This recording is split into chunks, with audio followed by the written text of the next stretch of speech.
Biden began the presidential campaign with, and this is an article from The Intercept. You can see all our articles in the show notes, with a commanding lead in the polls. Now, of course, I have probably been a very harsh critic.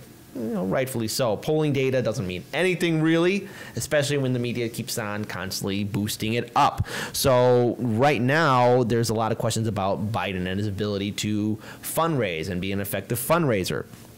And so relatively right now, he has weak fundraising. And so Biden's prospects right now, especially amongst prominent supporters of former vice president, are now mobilizing to establish a super PAC, a bid that the Biden campaign appeared to endorse on Thursday, according to a report in Bloomberg. Now, this move represents a reversal earlier this year when Biden rejected support from super PACs, which can receive unlimited donations from corporations or individuals. Now, again, here's my point of view. I don't like money in politics. Myself and some of the members of the team are former members of Wolfpack.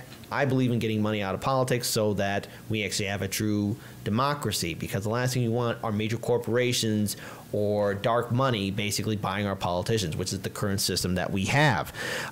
So again, he's kind of reversing his policy on that. And this has to deal with basically the fact that Biden is struggling to keep up with Senator Bernie Sanders and Senator Elizabeth Warren. Those are like the other two top contenders in this presidential race. So right now, here are the people and organizations that are right now involved in helping to create this super PAC. Right now, there's a firm, Ransky Partners, which is currently registered to lobby on behalf of Raytheon, Harvard Pilgrim Healthcare, and the Republic of Azerbaijan. I believe that's how you say it. Azerbaijan? Azerbaijan. Yeah. Azerbaijan, yeah. Azerbaijan. There we go. There. I got it right. Mm-hmm. Thank you, Paul. Among other clients, Steve Sale, a former Obama campaign strategist, is a registered state lobbyist with Cardenas Partners, a Florida lobby firm founded by former Jeb Bush advisor Al Cardenas. Scale's current client list includes the Florida Hospital Association, JetBlue Airlines, State Farm Insurance, Walt Disney Parks, AT&T, and Associated Industries of Florida. Now, The Intercept did report that despite Biden's promise to reject lobbyist money, his campaign launched with a fundraiser hosted at the home of Comcast chief lobbyist, and his political action committee has a long record of accepting lobbyist cash. So, kind of want to open up this floor to everyone in regards to this because, and shout out to our super chat.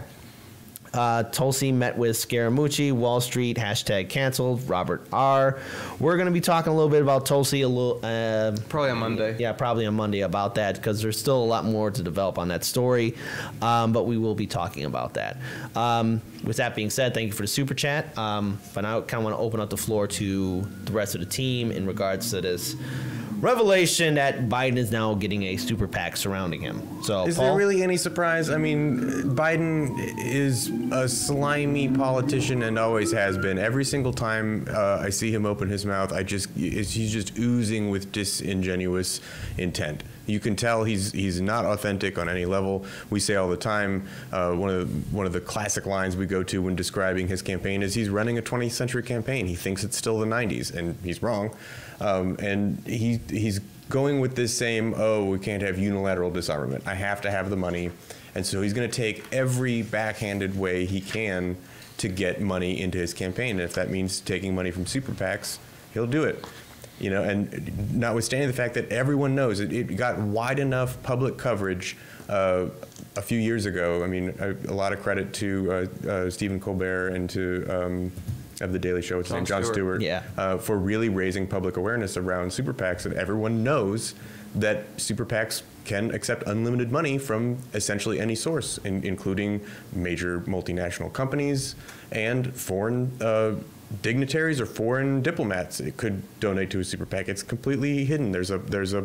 It's all dark money, and so. Is there really any surprise that Biden would do this? When DC insiders look at electability of a candidate, one of the most important things that they see is, well, how's their fundraising, how much money they get, and how the dollar bills coming in, because that's what they think, and they're just wrong. And Bernie's been proving it repeatedly, and they're just straight ignoring that. And there's one. Go ahead, very Daniel. quickly to this and it shows by just like you said with donations in the last quarter, Biden did horribly, and I think that we have a couple of different things. We have this kind of same, again, like we're going to this same inevitability kind of argument that's going for him that was for Hillary Clinton in 2016. That people think that because he's the one to win, because the media has told me for a year that he's the front runner, he's the guy I should stick with, and he also was with this guy that I liked called Obama. Biden's not Obama. Obama's not even endorsing Biden. Biden's not making a lot of money. Biden's not doing these things. Biden is hemorrhaging from the eye on debates. And his teeth came out too. His teeth, yeah, it's like Biden's not even putting himself together. So when we talk about this, whether he's talking about corn pop or whether he's sitting on a pool telling people, reminiscing about record players, or telling millennials he doesn't care about them and he has no empathy for them, and that was a direct quote. I may have a word or two off, but that is basically exactly what he was saying, and we've played that clip before.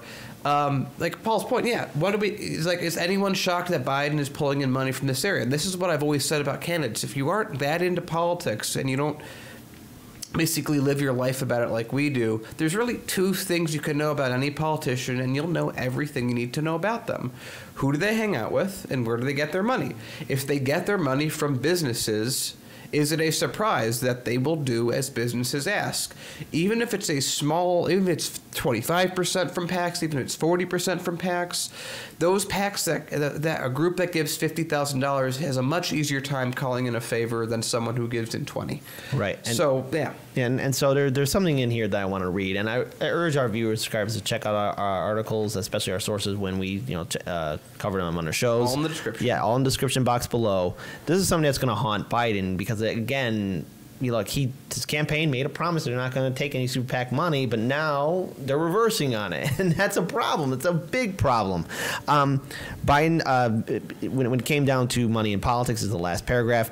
Biden has articulated the problem with big money donations in the past, noting that privately financed elections allow those donors greater access to politicians than ordinary Americans. This is a Democratic and Republican problem because Wall Street, big banks, and corporations can buy our politicians, and they have the first say. And this is a quote from Biden: lobbyists aren't bad people. Special interest groups are not bad people. But guess what? They're corrosive, said Biden in a 2007 campaign event. It's human nature. If you, Lynn, bundle $250,000 for me, all legal, and then you call me after I'm elected and say, Joe, I'd like to talk to you about something. You didn't buy me, but it's human nature. You helped me. I'm going to say, sure, Lynn, come on in, he explained. The front line is always filled with people whose pockets are filled. Bad news, and you can't have that, and especially in a democracy where anybody can, or any organization can buy an election or buy a politician. It's a danger, which is why we got to get rid of Citizens United, get rid of the McCutcheon's decision, and actually have fair elections, because there are very unique and powerful individuals who are running for, whether a city election or a county election, state election, or a federal election, to actually want to bring in much needed change. And we got to have a fair ground. It just can't belong to the top 1%. Paul. Yeah, so again, wait a minute. Are you telling me that Joe Biden, who has known corruption scandals all over the place, I mean, at the moment, his son is doing everything he can to distance himself from the fact that through nepotistic means in 2014, he secured himself a seat on a foreign energy board making $50,000 a month with no experience in the energy sector at all. That guy, you don't say. You color me surprised. He did something corrupt, and he's setting himself up to take dark money. Gasp! And this is an issue again, because we got to remember. Look, so long as you are able to buy a politician, nothing's able to change. This is why people need to get involved in this 2020 election cycle. This is why people need to register to vote, get active, talk to your friends, neighbors, your loved ones, co-workers, and look, no one's going to agree on the same thing. That's what's great about being a human being. That's what's great about being American. We all have diverse opinions. How boring it would be if we all agreed. But I think the one thing we all agree on, which is a surprising fact, every single voter across the country hates money in politics. They hate how the establishment, politicians, just basically have one side against the other side, but nothing gets done. And Biden accepting the super PAC kind of formation around him is a grave concern, especially as we push forward into the primary of this election cycle. And voters are going to notice, and this is just one more mark against Biden and his campaign. Daniel, I know you got some final notes that you want to say? No, I think that we've already basically said everything about Biden, and basically every time we talk about him, he's predictable. We know what he's going to do ahead of time. Again, if we can predict months out what someone's policy is going to be, if we can predict months out that this exact thing is going to happen, I mean, it's crazy that it feels like the regular mainstream media can't predict Donald Trump. We predicted Donald Trump. We were like, that was still super part-time, and we saw Trump coming 6 months before it seems like anyone else did. And the only time that they even saw him was when he got elected. It's like these things are obvious. What Biden's doing is obvious. The paths Biden is taking are obvious. And if you've watched the show long enough, you know that most of what we're talking about is, you know, we already knew this was going to happen. We saw his fundraising numbers were low. It was everyone's expectation that he's going to go, well, I need more money. Well, and I also want to read one final quote before we move on to our next story. And this is from one of our Patreon supporters and someone in the live stream chat, and it just caught my attention. Fred Edward, I must always be back of the line. My pockets are nearly always empty. I'm sorry, Fred. But no, that's such... that is true. But see, the thing is, this is a problem that every single voter has in this country. We're always at the end of the line, but we got to push forward to go. I want to add one more thing to that, because it's not just that. It is just that. It's that if you have a lot of money, it's really easy to get more money. And I remember this always blew my mind. That was from 2012 to 2016.